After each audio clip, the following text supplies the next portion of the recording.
Welcome. Thank you for joining us on this edition of News2. I'm Sandra Gumansing. Well, the Committee on Finance, chaired by Senator Clifford Graham, met today, Wednesday, at the Earl B. Utley Legislative Hall, where they approved a measure relating to the International Banking Center Regulatory Act. Bill number 31-0489, sponsored by the committee chair, was approved with a vote of 5 yes, 1 absent. The measure changes the regulating entity from the Director of the Banking and Insurance Office of the Lieutenant Governor to the Virgin Islands Banking Board, increases the cost of application fees, requires a background check conducted by the Federal Bureau of Investigation, provides that any international financial services entity licensed after the effective date of the section must seek tax benefits through the Virgin Islands Economic Development Commission and other stipulations. The committee also approved a measure reallocating $1 million to the Governor Wanaflui Hospital and Medical Center from funds previously allocated to the hospital, reduced funding of the new Herbert Grigg Home for the Aged, and appropriated that savings to fund the hospital's heating, ventilation, and cooling system. Police say a man was arrested for attempted rape and unlawful sexual contact Tuesday, December 13th at approximately 9:30 a.m. Abdeluk Dizdas, age 52, was arrested after he was positively identified as the individual that sexually assaulted the victim in August 2016 while working at the food center located in Friedenhoy. Mr. Das was advised of his constitutional rights and he declined to give a statement. He was charged with attempted rape first and unlawful sexual contact first. Bail for Das was set at $76,000. Police on St. Thomas are requesting the community's assistance in locating a missing minor. Take a look at this picture. Christopher David Jr., age 17, ran away from the custody of Human Services on Wednesday, December 14th, wearing a turquoise t-shirt, black shiny jeans, and gray sneakers. Christopher David Jr., an African-American male, is 5'7", weighs 140 pounds, slim-built, brown eyes, and black and gold hair. If anyone has information on his location or sightings, please notify Detective Rael Donestag or Detective Cleopatra Brooks at 340-715-5541, 715-5543, and 715-5540, 911 or Crime Stoppers USVI. On December 14th, at 21-year-old Siheo Rojo Felix was arrested and charged with assault third after he gun-butted one victim, police say, and struck the gun in the neck of another second victim. His bail was set at $25,000 as per chart. Unable to post bail, he was remanded to the Golden Grove Detention Center pending advice of rights hearing. Well, here's this week's Crime Stoppers report. Can you help? Police said Mr. Leonard Frederick was last seen at his home at number 32 AB Company Street, Christiansted on August 3rd, 2016. He was reported missing on August 5th, 2016. Mr. Frederick is 83 years old and is diagnosed with Alzheimer's disease. He frequents the area of Company Street and Market Square and wanders the Christiansted town area. Unknown type of clothing he was wearing. However, he wears glasses. Police are asking anyone with information regarding Mr. Fredericks to call Crime Stoppers USVI at 1-800-222-8477. You can also call 774-2211 on St. Croix or 778-2211 or 911. U.S. Virgin Islands Economic Development Authority, they're announcing that the Enterprise Zone Commission, they're inviting residents of Savannah and Down Street and the general public to view and select from among the proposed community plans that have been developed to help revitalize the neighborhoods of Savannah and Down Street, St. Thomas. Now, these proposed community plans will be on display at the former campaign headquarters of VI Senator Gene Ford on St. Thomas, located downtown in the vicinity of Main Street next to the former Enid M. Bauer Library. The community can view and cast their vote. Now, these are the dates: on Thursday, December 15th from 9 a.m. to 1, Friday, December 16th from 3 p.m. to 7, and on Saturday, December 17th from 9 a.m. to 1. VI National Guard General, they awarded 5 soldiers for bravery, as we reported yesterday during the 380th National Guard birthday observance. And the Adjutant General for the Virgin Islands, Brigadier General Deborah Howell, No, she awarded the 5 soldiers for their act of bravery. We wanted to share the pictures with you after they assisted residents involved in a vehicle accident on St. Croix on Saturday, December 3rd. The award ceremony and celebration of the National Guard's 380th birthday took place at the Joint Force Headquarters in Estate Bethlehem. Yesterday, the honorees are Escobar Rashid, Sergeant John Baptiste, Cornelius, Sergeant Dubois Titus, Private First Class Van Lange Deron, and Private First Class Brandon Titter. Also today, a retirement ceremony for Air National Guard Colonel William Sherrill that was held at the St. Croix headquarters there. Colonel Sherrill was born in Covington, Tennessee. He's graduate of the Academy of Military Science, Basic Communications Officer course, Squadron Officer School, and Air Command and Staff College and Air War College by correspondent. Colonel Sherrill enlisted in the Air Force in May 1986 and served as a wideband equipment specialist with the 213th Communication Squadron in Germany and the 46th Communication Group at Barksdale, AFB, Louisiana until December 1991. Sherrill separated from active duty and joined the Tennessee Air National Guard with the 228th Combat Communication Squadron, McGee-Tyson Air National Guard Base, and in November 1995. In September of 2006, Sherrill was selected as the commander for the 285th Combat Communication Squadron, VI Air National Guard. Colonel Sherrill served as the Director of Operations for VI Air National Guard and served as Deputy Division Chief for Warfighting Capabilities and Integration at the Air National Guard Readiness Center. Sherrill is currently the Chief of Staff Air for the National Guard Joint Force Headquarters in the VI.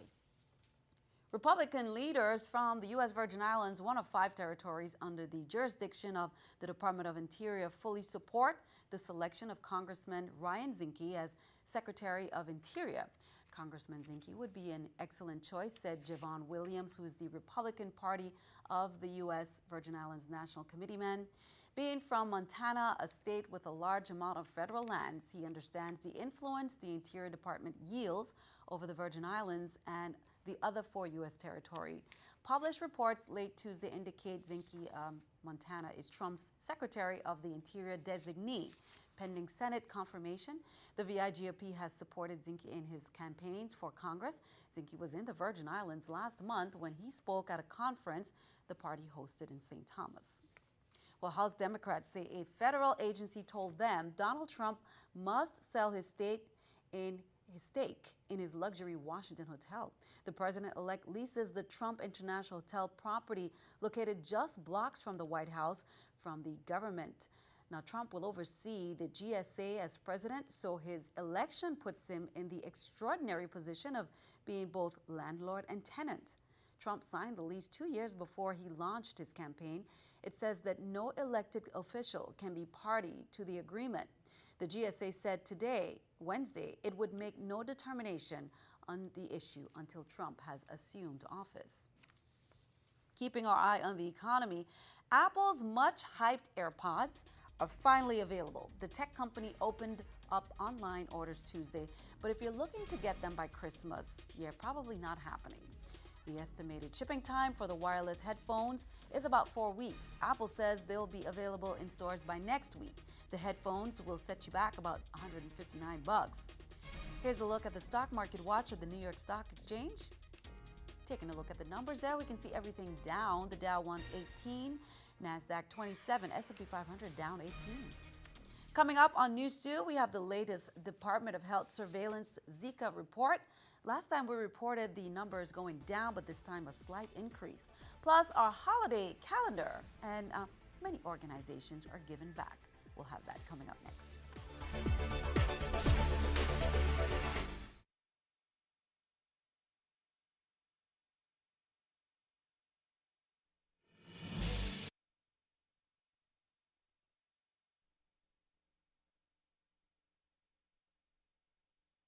Effective January 11, 2017, due to remodeling activity, Innovative will not be able to accept cash payments at the offices. However, cash payments may still be made at all major banks in the USVI, and that includes Banco Popular, First Bank, and Scotiabank.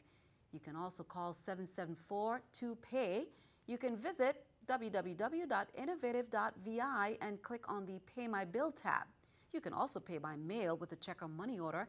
And finally, another option, use the payment drop box, which you can find at the front door at all Innovative locations. The Renaissance St. Croix Carambola Beach Resort and Spa, known for its luxurious ambiance, has added executive chef Ron Duprat, a native of Haiti. The chef led the USVI culinary team to a gold medal in the 2014 Taste of the Caribbean and even starred on Top Chef. The chef has created a new menu for the resort. Here's more.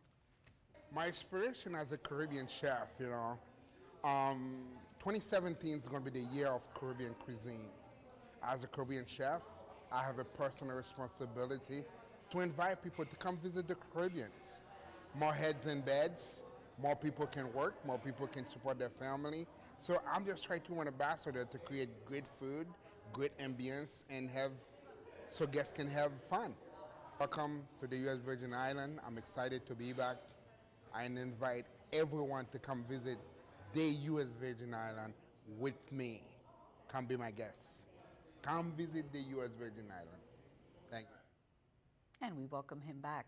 Well, last week we reported that Zika is on decline, but this week a slight increase. According to the Department of Health, the territory saw 21 new confirmed cases. Reported last week was 12. So there are 597 confirmed cases on St. Thomas, 176 on St. Croix, and 68 on St. John. The number of confirmed cases of dengue on all three islands remained at 15. The number of confirmed cases of Zika in pregnant women increased by 2, from 101 to 103.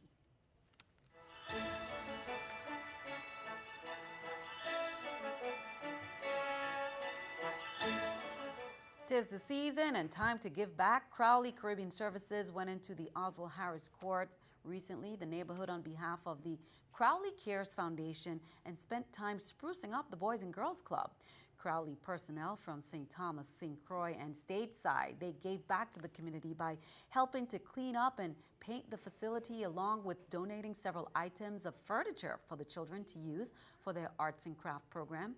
The Crowley Cares Foundation allows employees to make monthly contributions, which the company matches to nonprofit groups in the communities. Crowley serves as a cargo carrier. Along with donating the time and items, Crowley also delivered a check to assist in the purchase of a laptop computer. In addition to the contributions, employees work with community groups like the Boys and Girls Club through donating their personal time to assist where they can.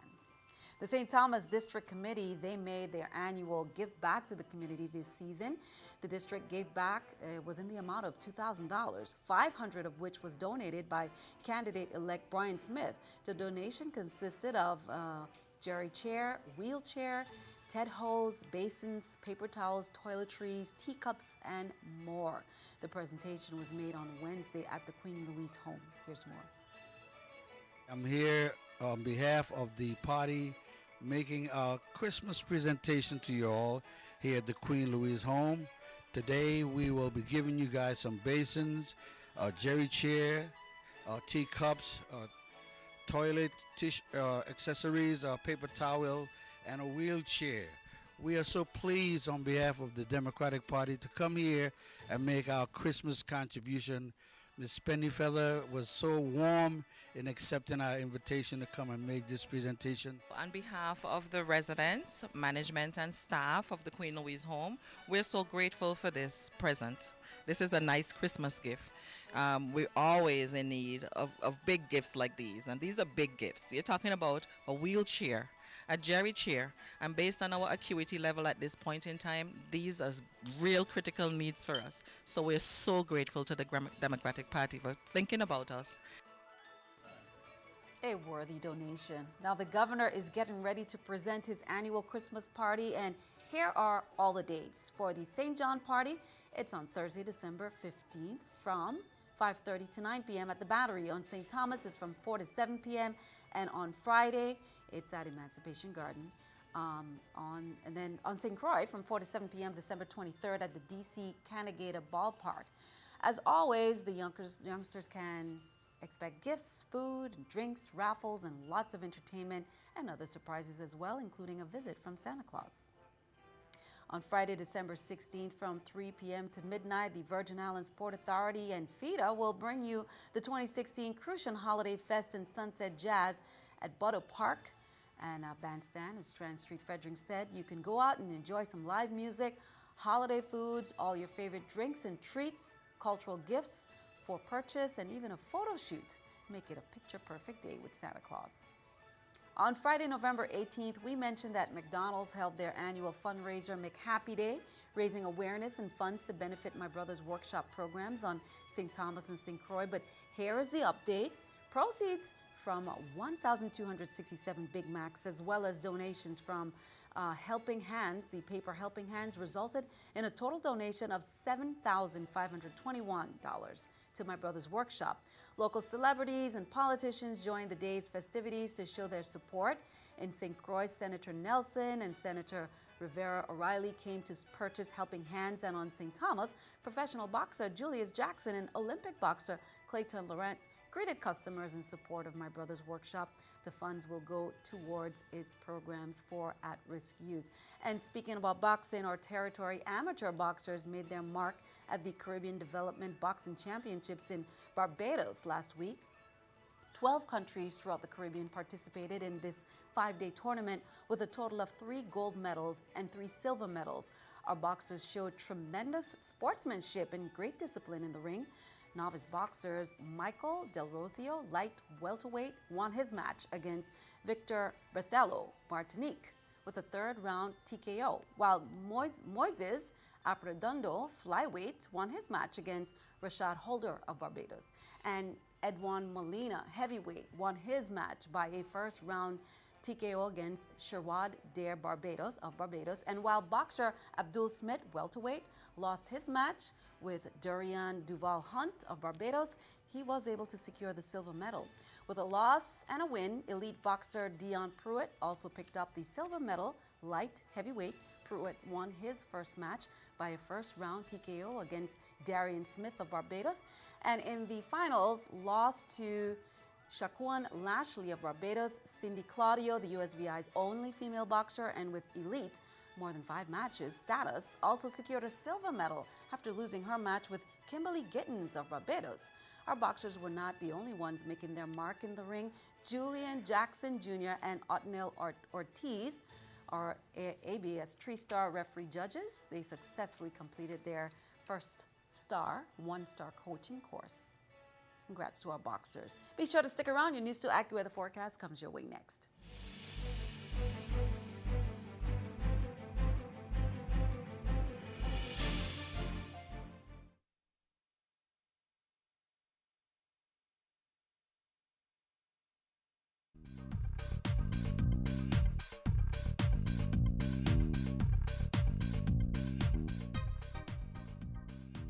Pretty much quiet conditions will continue across the Virgin Islands, much of the surrounding areas. It has been quiet. The only thing we've been dealing with is moderate trade winds, and that's going to remain the trend as we head into the next several days or so. Good evening to everyone out here. I'm Stephanie Yomo. Your current satellite showing us not a whole lot across, let's say, the Central Caribbean down to the Lesser Antilles up toward the north. Is quite a different story in Bermuda. Things have been a little bit active there. It's going to remain like that through the next couple of days or so. So as we check out the radar, switching things over here just a bit, keeping things quiet. Of course, we do have that small chance to see a passing shower or two, but all in all, relatively quiet conditions on this Wednesday night. As we check out the outlook, mainly clear skies as temperatures take a tumble back down to at about 76 degrees by the time it's all said and done.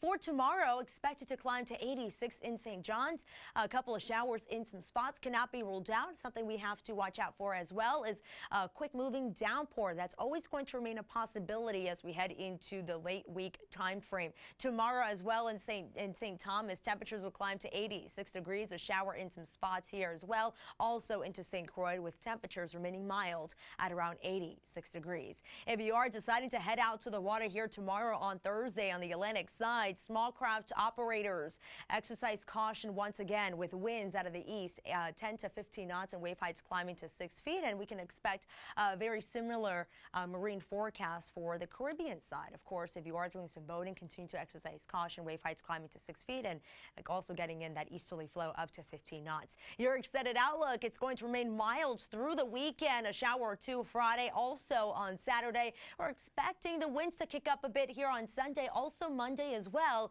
with peaks of sunshine, and temperatures should be remaining at about 86 degrees, tumbling back into the 70s later at night. Sandy, back to you. Thank you for that. Well, a little sunshine and clouds. We are fine with that. That's from Jamal Christian of Ricardo Richards Elementary School.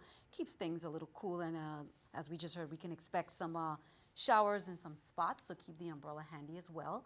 Send us your News 2 weather picture to be featured to News 2 Innovative Business Center, 4611 22 Park Street 300, St. Thomas, Virgin Islands 00802. That is all for this edition of News 2. Thank you for joining us. For all the latest, I'm Sandra the Man saying have a wonderful evening.